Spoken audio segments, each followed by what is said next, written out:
From the upper echelons of the Trump campaign to Republicans in Congress and all the way across Republican media, they are freaking out about the fact that Donald Trump does not have enough money to effectively run for president.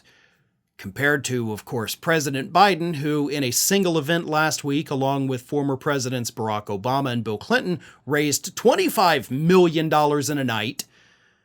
Republicans are freaking out because they do not know how to fight the Biden money machine, because Trump's not raising hardly anything, and the paltry amount that he is raising is, of course, going to pay his legal fees.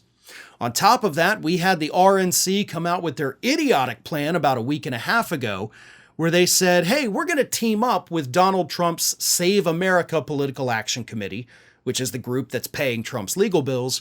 We're going to do joint fundraisers, give them half the money, and we're going to take half the money, which is the RNC admitting we can't directly pay for Trump's legal fees, so we found a legal way to get around that. So if you give us money, just know half of it is probably going to go pay Alina Habba.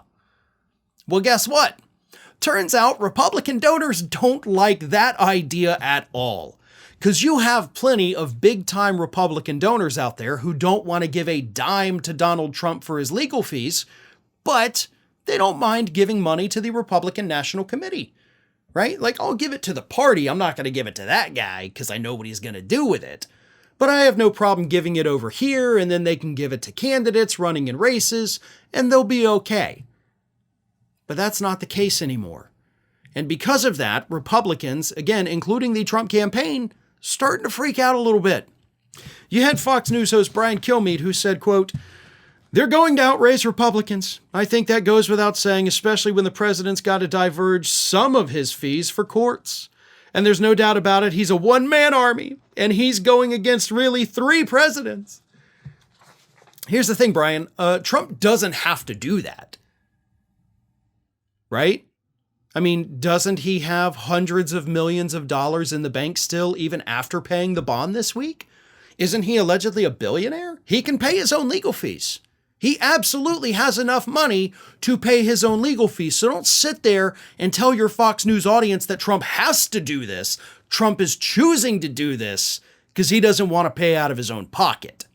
Then, of course, you had Charlie Kirk, right-wing pundit and provocateur, who said, "Tonight will be the largest fundraiser in political history, $25 million in hard money raised in a single evening for Biden.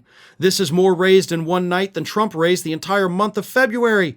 Democrats are beginning to fine-tune their messaging, and they have a standing army of 5,000 plus full-time organizers on the ground in key states. We are outgunned and will be outspent. The polls are tightening. Time to get to work. The country is at stake." I think one of the things Charlie Kirk is referring to there is a report that actually came out last week that said that Donald Trump doesn't have a ground game in the swing states. So that's also a problem, right? Like, you've got to have campaign headquarters in every state, especially if you can't do every state, you got to have it in the swing states. But he has no ground game. He has no people going door to door. He has no local offices. That's not a thing he's done. He's canceled his rallies. As of right now, there is not a single Trump rally on the calendar again. He has to do something, and he doesn't know what to do. Republicans clearly don't know what to do. It's the funniest thing I've ever seen. They are in hell, but it's a hell that they created for themselves. Y'all went all in on Donald Trump. Your small dollar donors went all in on Donald Trump after the 2020 election. They're tapped out now. The big dollar donors, they don't want to give because they don't like Trump either. I know most of them will eventually come around. But right now, there is a severe financial crunch in the Trump campaign and the Republican Party as a whole, and none of them have any idea how to fix it.